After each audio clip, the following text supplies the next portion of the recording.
베드로가 이방인이었던 로마군 백부장 고넬료를 찾아가서 복음을 전한 이 사건이 사도행전에 3번씩이나 기록되어 있다고 몇 주 전에 말씀드린 바 있습니다. 베드로가 그 요파에서 기도하다가 본 그 보자기 환상, 그 보자기 환상의 이야기가 사도행전 10장에 2번 기록되어 있습니다. 자기가 환상을 처음 보던 상황과 고넬료를 찾아가서 고넬료와 대화하는 가운데, 그리고 사도행전 11장 초반부에 또 기록되어 있습니다. 누가는 사도행전을 기록하면서 성령이 주신 영감으로 성령이 기록하게 하시는 내용을 지금 기록하고 있는 중입니다. 그러니까 하나님께서 어떤 것을 우리에게 한번 말씀하셔도 우리가 그것을 중요하게 귀담아 들어야 할 텐데, 하나님께서 2번, 3번씩이나 강조하며 어떤 내용을 이 성경에 기록되게 하셨다면 우리가 정말 그것을 중요하게 여기고 귀담아 듣고 그 말씀에 주의를 집중해야 하는 것입니다. 베드로가 예루살렘으로 돌아왔을 때 가이사랴에서 백부장 고넬료의 집에 들어가 복음을 전하고 그들에게 세례를 베풀고 그들과 함께 며칠 동안 머물며 교제했다는 이 소문이 이미 베드로보다 앞서 예루살렘에 도착했습니다.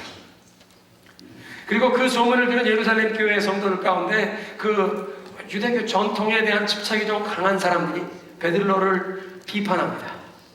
그래서 4절부터 17절까지는 그런 사람들 앞에서 베드로가 자기가 이방인들에게 가서 복음을 전하게 된 그 경위를 설명하는, 해명하는 그런 내용이 있고, 18절은 교회의 반응이 기록되어 있습니다. 왜 예루살렘 교회 교인들이 베드로를 비난했을까요? 그들의 상식으로는 있을 수가 없는 일을 했기 때문입니다. 예수님께서 구약 성경이 예언했던 메시아로 오신 것을 믿었습니다. 그래서 예수님께서 하나님의 택하신 백성들을 위해 그 죄를 사하시고 구원의 길을 열어주셨다는 것을 이들은 믿었습니다. 근데 이방인들도 그 구원에 동참하려면 이방인들이 먼저 유대인이 되고 완전히 개종해서 할례를 받은 뒤에 유대인이 된 뒤에 유대인들의 메시아 구원자로 오신 예수님의 그 구원에 동참할 수 있다고 믿은 것입니다. 아직도 선민 사상의 그 울타리를 벗어나지 못했었던 것입니다.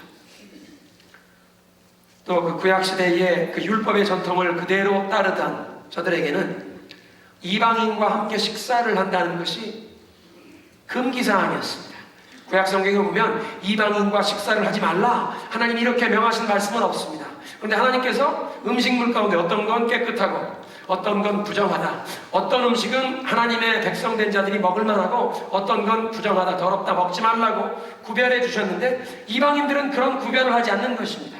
그러니까 이방인들이 먹는 음식을 유대인들이 먹을 수 없고, 또 그런 부정한 음식을 먹는 그 사람들이 쓰는 그릇, 그 모든 용기는 부정해지는 것입니다. 그래서 설사 그 사람들이 유대인들이 먹을 수 있는 깨끗한 음식을 내놓는다고 해도 그들이 쓰는 그릇으로 먹는 음식은 다 부정한 것이라고 랍비들이 가르쳤습니다. 그러니까 이 음식 정결 조항의 규정에 의하면 이방인들의 집에 머물면서 그들과 함께 식사를 한다는 것 자체가 부정한 음식을 먹는, 율법을 어기는 것이라고, 그 장로들이 전해준, 조상들이 전해준 그 유전과 전통 때문에 베드로를 비난한 것입니다. 사도행전 11장 3절에 저들이 비난한 내용을 보십시오. 베드로가 이방인들에게 복음을 전했다고 비난한 것도 아니고, 그들에게 예수의 이름으로 세례를 베풀었다고 비난한 것도 아니고, 무할례자의 집에 들어가 함께 먹었다고 시비를 걸고 있습니다. 지금 신앙에서 무엇이 본질적이고 무엇이 비본질적인 것인지 구별하지 못하고 그동안 자기가 알고 있었던 그 익숙한 전통, 그냥 그 고정관념에서 벗어난다고 하나님 지시에 따라서 이방인에게 찾아가 복음을 전한 베드로를 비난한 것입니다.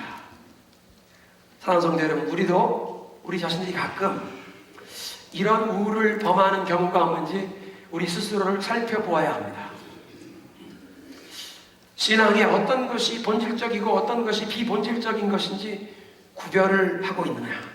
사도행전 11장의 예루살렘 교회의 성도들, 특별히 할례 받은 자들이 베드로를 비난하는 것은 예수 그리스도의 복음을 이방인들에게 전했다는 그 본질적인 것은 무시하고 아직 할례 받지 못한 이방인들과 먹었다는 비본질적인 것을 가지고 문제를 삼고 비난을 하고 있는 것입니다. 어떻게 보면 그 문제는 오래전에 이미 예수님께서 비본질적인 것이라고 말씀해 주신 바가 있었습니다. 왜냐하면 예수님의 제자들이 손을 씻지 않은 채로 부정한 채로 음식을 먹는다고 그 바리새인들이 예수님을 공격해 온 적이 있었기 때문입니다. 이것은 위생, 청결하게 손을 씻는 것을 말하는 것이 아니라 바리새인들이 지키는 그 종교적인 율법적인 의식에 의하면 어디 밖에 나갔다 들어오는 사람은 손에 물을 뿌려서 그 부정한 것을 씻어버리고 그리고야 음식을 먹을 수 있다는 그 장로들이 전해준 조상들의 전통이 있었습니다. 근데 예수님의 제자들은 이 바리새인들의 율법주의 전통을 무시하고 어떤 곳에서 떡이 생기면 빵이 생기면 하나님 감사합니다. 그냥 떡 나눠서 먹는 그런 모습을 보고 바리새인들이 비난을 한 것입니다. 어떻게 당신의 제자들은 조상들이 전해준 이 전통을 지키지 않습니까? 부정한 손으로 음식을 먹습니까? 예수님이 그들에게 대답합니다. 사람 밖에서 들어가는 것이 사람을 부정하게 하는 것이 아니라 사람 속에서 나오는 것이 사람을 부정하게 합니다. 무슨 뜻입니까? 사람이 어떤 음식을 먹는 것 때문에 부정해지는 것이 아닙니다. 깨끗한 음식, 더러워 부정한 음식을 먹는 것 때문에 사람이 더러워지는 것이 아니라 사람 속에서 나오는 그 사람의 내면 세계에서 나오는 탐심과 미움과 시기와 음란과 같은 이 죄악된 것이 한 사람을 더럽게 만드는 것입니다. 그러니까 예수님께서는 이미 어떤 음식을 먹느냐 안 먹느냐 하는 이 비본질적인 것이 사람의 영혼을 더럽히는 것이 아니라 그 사람 영혼 속에 내면 세계 속에 이 우리의 속사람이 하나님의 말씀으로 복음으로 성령의 역사로 정결함을 얻었느냐 이것이 신앙의 본질적인 이야기라고 말씀하신 것입니다. 어떻게 보면 비본질적인 문제인데 자기들이 알고 있던 익숙했던 전통과 고정관념에서 벗어난다는 이유 때문에 비난하는 사람들에게 베드로는 그 이방인들을 고넬료의 가정을 찾아가게 된 경위를 설명합니다. 지금 창세기 10장에서 11장에 열리고 있는 이 가장 중요한 진리는 하나님께서는 이제부터 유대인이든 이방인이든 혈통이나 민족적인 배경에 따라서 차별하는 것이 아니라 그 예루살렘 교회에 익숙했던 그 기준에서 벗어난다고 자기들이 차별하는 그런 차별을 하나님은 하시지 않고 모든 사람을 예수 그리스도의 그 십자가의 복음으로 구원하신다는 놀라운 복음의 진리가 열리고 있는 줄로 믿으시기 바랍니다.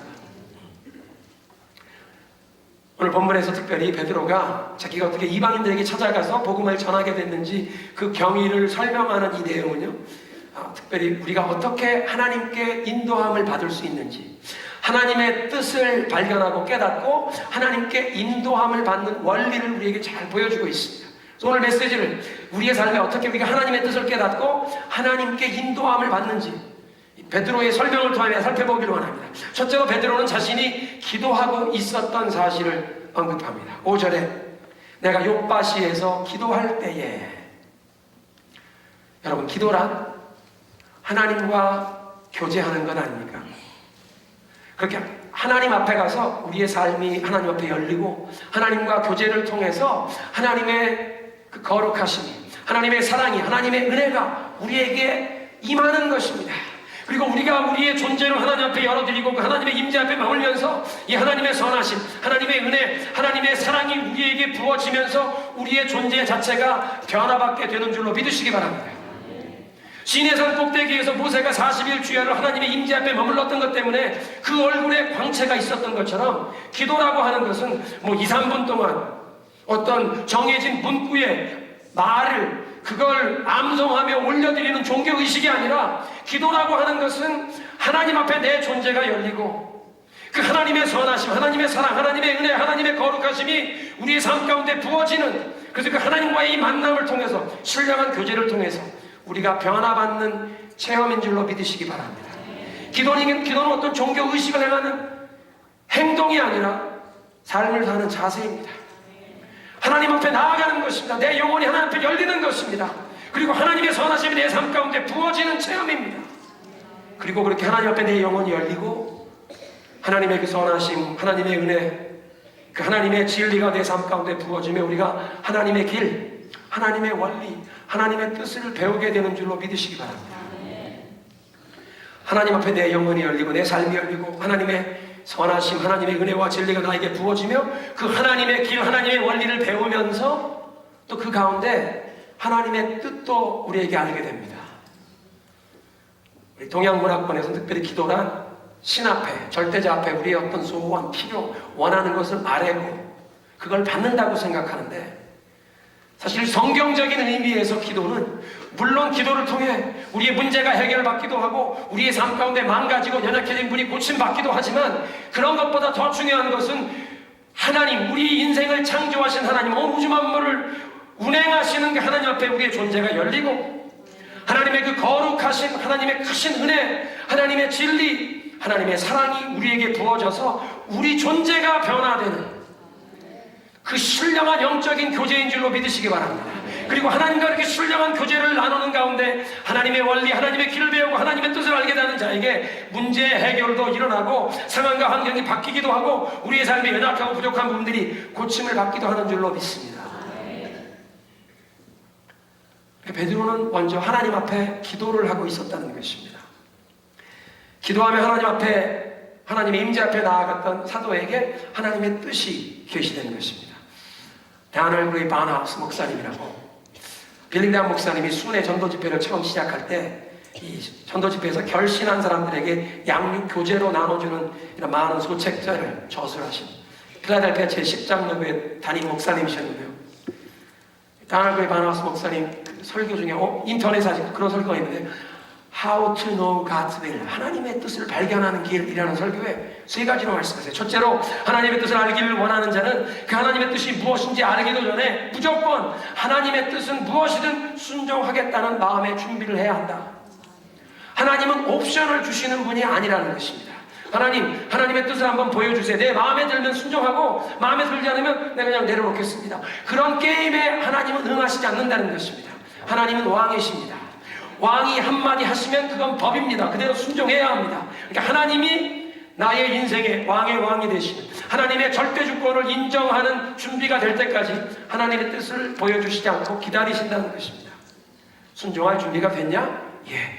무엇이든 말씀하시면 순종하겠습니다. 순종할 준비가 되면 하나님의 뜻을 보여주시는 것입니다.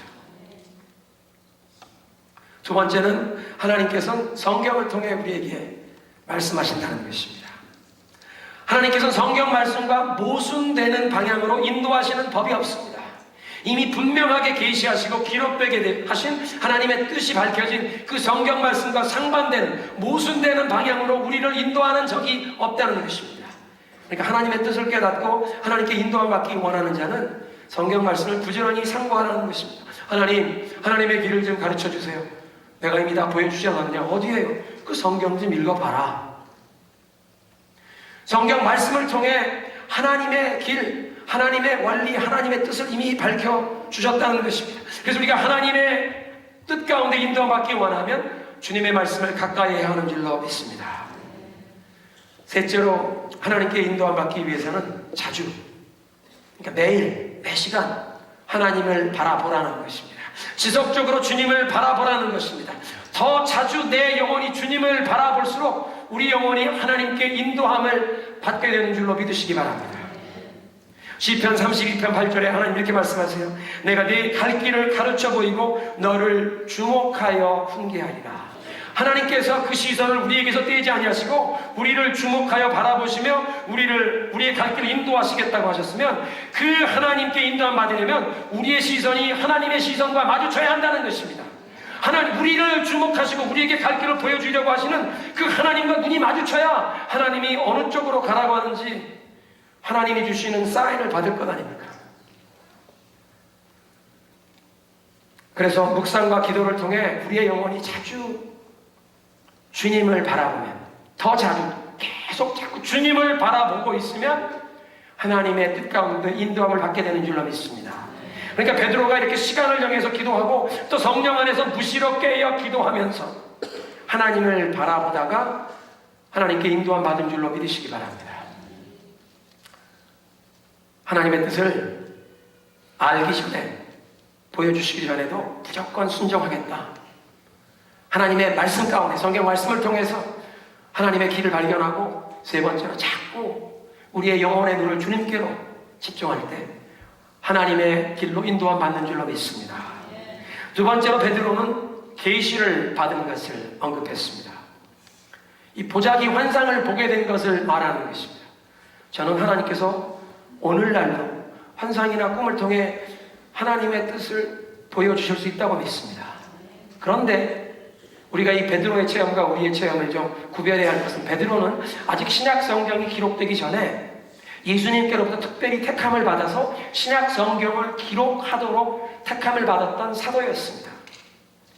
그러니까 지금 베드로가 환상을 통해서 하나님의 특별 계시를 받고 이 진리를 어떤 부분에 깨우침을 받는 것은 우리의 경험으로 준한다면, 하나님의 특별 계시인 성경을 통해서 우리가 가야 할 길을 하나님께로부터 인도함 받는 것으로 그렇게 이해하시면 건전한 신앙생활의 원리입니다. 나도 환상 보여주세요. 야, 환상 안 보여줘도 이미 성경에 다 네 갈 길을 보여주었느니라. 성경으로 가야 합니다. 이 보자기 환상을 통해서 하나님께서는 베드로에게 단순히 이제 음식을 구분하는 것이 사라지는 것만 아니라 더 중요한 것은 누구든지 이제는 예수님을 믿기만 하면 혈통과 민족을 차별하지 않고 하나님의 백성으로 구원받는다는 이 진리를 깨닫게 되는 것입니다. 그러니까 이 유대인들의 그 선민 사상과 조상 때로부터 내려오던 그 전통을 내려놓게 하시는 하나님의 그 계시가, 이 신약적인 계시가 환상으로 그에게 주어졌던 것입니다. 그리고 그런 계시를 우리는 오늘날 주님의 말씀을 통해 대할 수가 있습니다. 유대인이나 이방인이나 사람이 깨끗해질 수 있는 유일한 길은 오직 예수 그리스도의 그 십자가의 대속의 은총으로 한 사람의 영혼이 깨끗해지는 줄로 믿으시기 바랍니다. 그것을 베드로가 이 환상을 통해 다시 한번 받고 있는 것입니다. 베드로는 기도하다가 특별히 하나님의 이런 특별 계시로 환상을 얻었고, 오늘날 우리는 기도하면서 성경 말씀을 통해 하나님의 뜻으로 인도함을 받는 줄로 믿으시기 바랍니다. 우리의 영혼이 하나님의 말씀에, 하나님의 뜻에 무조건 순종하겠다는 마음으로 마음을 열고 하나님께 기도하며 나아가면서, 그런 기도하며 순종하겠다는 자세로 하나님의 뜻을 보여주옵소서 성경 말씀을 열심히 상고하고 말씀을 듣다 보면 우리의 그 특별한 상황에 하나님께서 그 어떤 말씀을 그 상황에 꼭 맞춰주실 줄로 믿으시기 바랍니다. 때로는 기록된 말씀뿐만 아니라 선포되는 이 설교 말씀을 듣다가도 내 상황에 꼭 맞는 말씀을 들려주실 줄로 믿으시기 바랍니다. 세 번째로 베드로는 하나님께서 조성하신 그 상황을 간증했습니다. 11절에 보니까요, 마침 세 사람이 내가 유숙한 집에 도착했다. 마침, 영어 성경에 보니까 right then, 바로 그 시간에, 바로 그 시간이 어느 시간입니까? 베드로가 옥상에 올라가서 기도하다가 하나님이 보여주시는 환상을 보게 되고, 그 환상의 뜻이 무엇인가 그걸 곰곰이 생각하는 바로 그 시간에, 마침 그 시간에 고넬료가 보낸 하인 세 사람이 베드로가 묵는 그 집 앞에서 대문에서 문을 두드리더라는 것입니다. 여러분, 그런 타이밍은 우연의 일치가 아닙니다.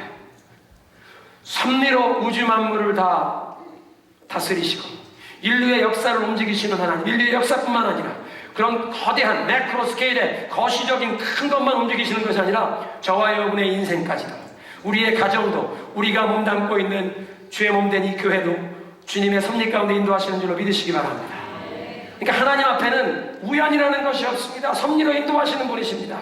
그 섭리로 인도하시는 하나님께서 고넬료가 보낸 사람이 베드로에게 도착하게 하는데, 그때가 어느 시간이었냐면 베드로가 이 환상을 보고 그 환상 속에 깨끗한 음식, 더러운 음식이 함께 섞여 있는, 이건 먹어라.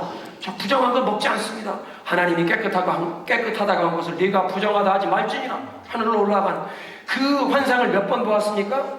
3번 보았는데, 그 환상을 3번 보았는데 지금 아래에 와서 문 두들기는 이방인이 몇 명입니까? 3명.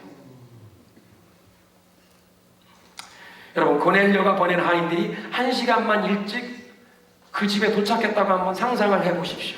이 사람들이 문을 두들기는데 그 집주인이, 무두장이 시몬이 문 앞에 나갔다고 이방인들이 서 있는 것을 보고는, 여기는 유대인의 집입니다. 이방인들 우리 집에 들어오는 거 저 환영하지 않습니다. 문전박대하고 더 이상 대화도 하지 않고 문을 닫아 걸었을 것입니다.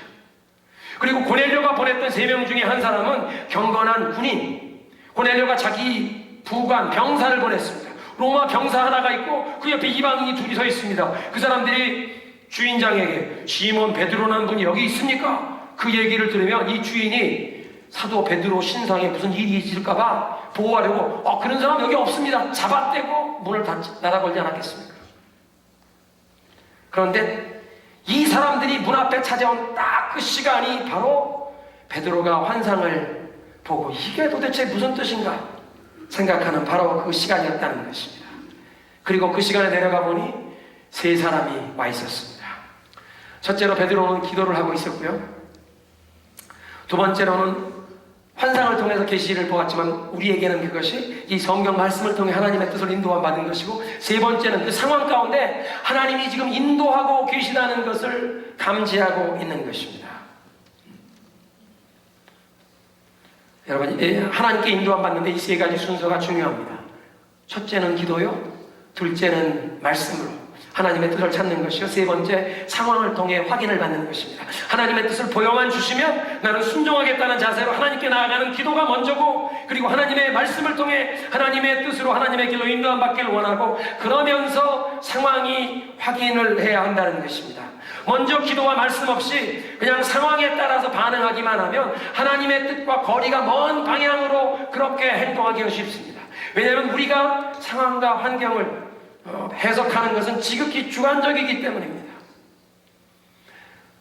기도하면서 하나님의 뜻에 무조건 순종하겠다는 자세로 하나님과 교제하고, 말씀을 통해서 하나님께서 하나님의 길을 보여주시면서 우리 마음속에 어떤 하나님이 보여주시는 방향이 감지가 되고 있는데, 그 기도와 말씀을 통해 감지된 방향을 상황이 확인해 줄 때 우리는 하나님의 뜻으로 인도함 받는 것입니다. 아, 하나님이 이쪽 문을 열어주시는구나. 그 기도하면서 그 보았던 그 말씀이 바로 이곳에 맞는 것이구나.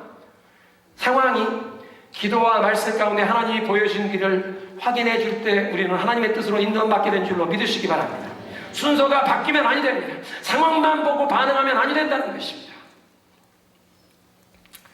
그리고 12절에 보면요, 고넬료가 보내준 세 사람이 그 문을 두드리는데 성령이 베드로에게 말씀하세요. 내려가서 지금 찾아온 저 사람들과 함께 가기를 조금도 주저하지 말거라. 아무 의심도 하지 말고 저들과 함께 가라. 여러분, 그 상황 가운데 성령께서 우리에게 확신을 시켜주실 때는 그 성령의 음성이 마음속에 평안을 주십니다. 기쁨을 주십니다. 담대함을 주십니다. 내가 안 해본 이런 일이지만 이거 하나님이 날 인도하시는구나, 하나님이 날 붙들어 주시겠구나. 마음속에 하나님을 신뢰하는 담대함이 생깁니다. 마음속에 불안함이나 두려운 마음이 있다거나 초조함이 있는 것은 그 성령께서 아니올시다 그러는 겁니다. 상황을 통해서 성령이 그 상황 속에 확인해 주실 때도 먼저는 기도하는 자, 기도하고 말씀을 통해 주님의 뜻을 인도함 받기 원하는 자, 상황을 통해서 보여주시고 그 상황 속에서 성령이 우리 마음속에 말씀해 주시며 확인해 주시는 줄로 믿으시기 바랍니다. 네 번째로 베드로는 증인들을 통해서 하나님의 뜻을 확인했습니다. 12절에 보면 베드로가 그 요빠에서 가이사랴 갈 때 자기 혼자 가는 것이 아니라 자기와 함께 동행했던 그 6명의 교우들이 그 하나님의 역사하시는 것을 함께 목격한 증인들이라고 이 예루살렘 교회 이 성도들 앞에 이 증인들을 내세웠습니다. 하나님의 인도하심을 자기가 받는다고 느끼는 대로 혼자서 행한 것이 아니라 형제들과 나누고 형제들이 함께 동참하여 그 하나님이 역사하시는 것을 함께 목격하고 함께 확인할 수 있는, 함께 증거할 수 있는 증인을 삼았다는 것입니다. 그래서 가이사랴에 갔을 때 저들이 하나님께서 역사하신 것을 함께 목격했고, 그래서 하나님께서 이방인들에게 이제 이 복음의 문을 열어주셨고 저들도 구원받게 하시고 저들에게도 성령을 부어주셨다는 것을 베드로 혼자만 말하는 게 아니라 6명의 이 성도들이 우리도 보았습니다. 하나님이 그렇게 하셨다고 증거한 줄로 믿으시기 바랍니다. 다섯 번째로 베드로는 준비된 심령을 만나게 되었음을 말합니다. 베드로 일행이 가이사랴에 도착했더니 고넬료라고 하는 사람이 자기 친척들과 친구들을 다 불러 모아놓고 하나님의 말씀을 받기를 사모하는 마음으로, 준비된 마음으로 기다리고 있지 않았습니까? 그래서 그 고넬료가 베드로 자기에게 했던 말을 예루살렘 그 교인들 앞에 얘기하는 것입니다. 13절, 그가 우리에게 말하기를 천사가 내 집에 서서 말하되 네가 사람을 요빠에 보내어 베드로라는 시몬을 청하라. 그가 너와 네 온 집이 구원받을 말씀을 내게 이르라 함을 보았다. 복음을 전해줄 베드로를 초청하라는 천사의 지시를 받았다고 얘기하는 건 나만 들은 것이 아니라 함께 동행했던 우리 형제들이 다 들었습니다. 그리고 베드로는 고넬료의 가정에서 이렇게 준비된 영혼들을 만났기 때문에 하나님이 예비하신 길, 하나님이 인도하신 길이라는 확인을 받았다는 것입니다. 여러분, 그렇지만 모든 선교사님들이 다 그렇게 영혼들이 준비되고 추수할 곡식이 무르익은 그런 선교지로만 부르심을 받는 것은 아닙니다. 어떤 선교사님들은 하나님이 분명히 그들을 인도하시는 사역지로 가셨는데도 그것은 척박한 땅이요, 그곳에서 이 돌을 다 걷어내고 가시던 물을 다 제거하면서 개척자로 그 선교지 밭을 일구는, 준비하는 그런 피눈물 나는 사역을 위해 부르심을 받는 그런 주의 종들도 계십니다.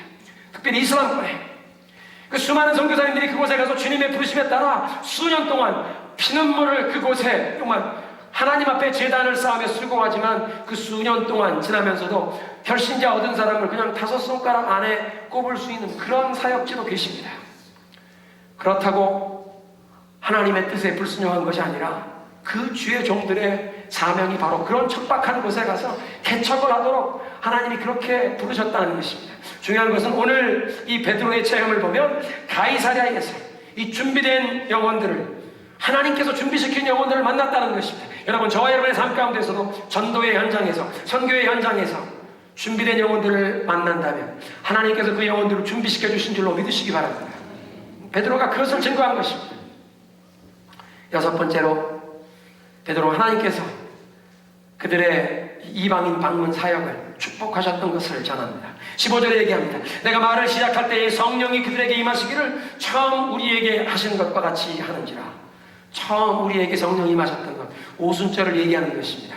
오순절에 마가의 다락방에 120명이 모여서 기도에 전혀 힘쓸 때 급하고 강한 바람 같은 소리가 저들에게 있고 불의 혀같이 갈라지는 것이 저들의 머리 위에 임하며 성령이 충만케 임하셨을 때 저들이 각자 입을 열어 방언으로 말하게 하심을 따라 하나님의 위대한 일을 선포했다는 것입니다. 그래서 어떤 성경 교사들은 이 오늘 본문의 말씀에 따라서 베드로가 성령이 처음 우리에게 임하신 것처럼 고넬료의 집에 있던 이방인들에게 임했던 그때 이 급하고 강한 바람 같은 소리가 그들에게도 임하고 그들 머리 위에도 불의 혀같이 갈라지는 것이 나타났을 것이라고 그렇게 추측을 하기도 합니다.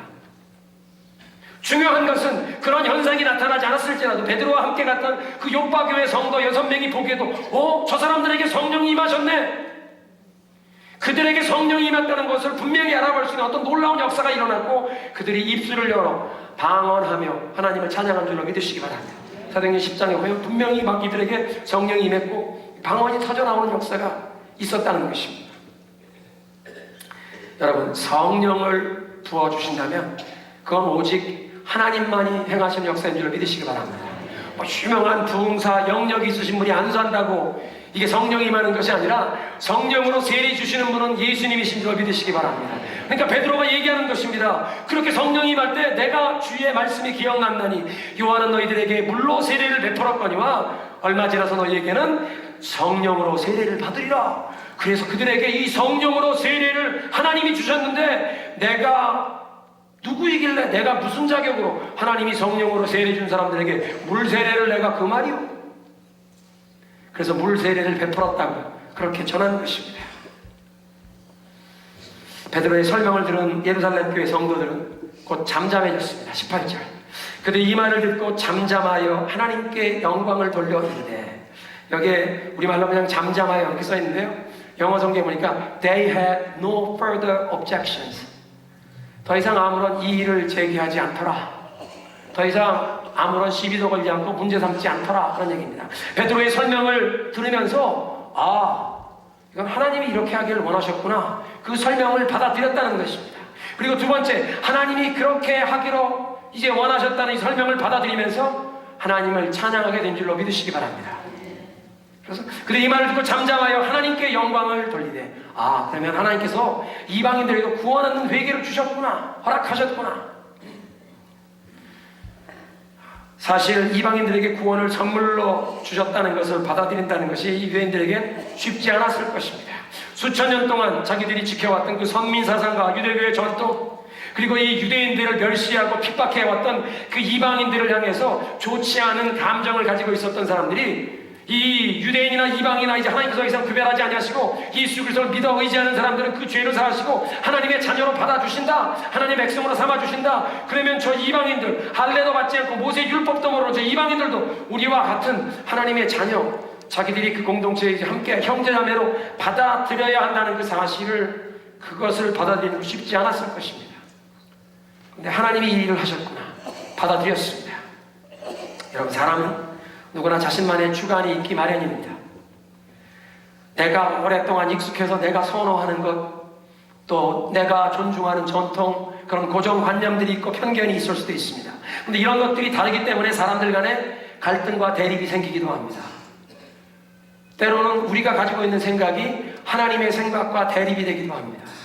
지금 예루살렘 교회 성도들이 베드로를 비난하고 문제 삼은 것이 자기들이 가지고 있던 고정관념과 그 유대교의 전통 안에서 하나님이 새로운 일을 시작하는 것, 이걸 시비를 한 것입니다. 비난을 한 것입니다. 근데 설명을 듣고 나니 하나님이 그렇게 하길 원하시는구나. 자기들의 생각을 내려놓고 하나님의 뜻을 받아들이고 하나님께 찬양한 줄로 믿으시기 바랍니다. 그래서 우리도 우리의 생각과 하나님의 생각이 충돌할 때, 또 우리 간에 충돌이 있을 때 예루살렘 교회 성도들에게 배워야 합니다. 내 생각, 내 편견, 내 고정관념 내려놓고 하나님이 어떤 새로운 일을 하기를 원하시는지 그 일을 향해 우리의 마음이 열려야 할 줄로 믿습니다. 하나님의 이 말씀, 메시지를 정리하겠습니다. 어떻게 우리는 하나님의 뜻을 발견하고 인도함을 받느냐? 첫째는 기도입니다. 나의 존재가, 나의 삶이 하나님 앞에 열리는 것입니다. 하나님 뭐라고 말씀하시든 하나님의 뜻에 순종하겠습니다. 기도하며 하나님께 나아가는 것입니다. 그렇게 기도하며 나아가면서 성경 말씀을 통해 하나님의 뜻을 구하는 것입니다. 그렇게 기도하고 하나님의 뜻 순종했다는 마음으로 하나님의 말씀에 귀를 기울이고 하나님의 말씀을 상고할 때 상황을 통해 하나님이 보여주실 줄로 믿습니다. 그 상황 가운데 하나님께서 성령이 친히 우리 마음속에 확인시켜 주시는 음성을 평안으로, 기쁨으로, 고요한 담대함으로 주실 줄로 믿으시기 바랍니다. 그리고 그렇게 하나님께서 이를 보여주실 때 나 혼자 하나님의 뜻이라고 행하는 것이 아니라 주위의 기도의 동역자들 함께 하나님의 일을 목격하고 그것을 간증할 동역자들을 얻어야 합니다. 그렇게 동역자들과 나아갈 때 하나님이 준비시키신 영혼들을 만나게 하시고 연결시켜 주시고 성령이 축복해 주실 줄로 믿으시기 바랍니다. 우리 그런 삶으로 쓰임받고 원하는 마음으로 하나님 앞에 찬양을 올려드리겠습니다.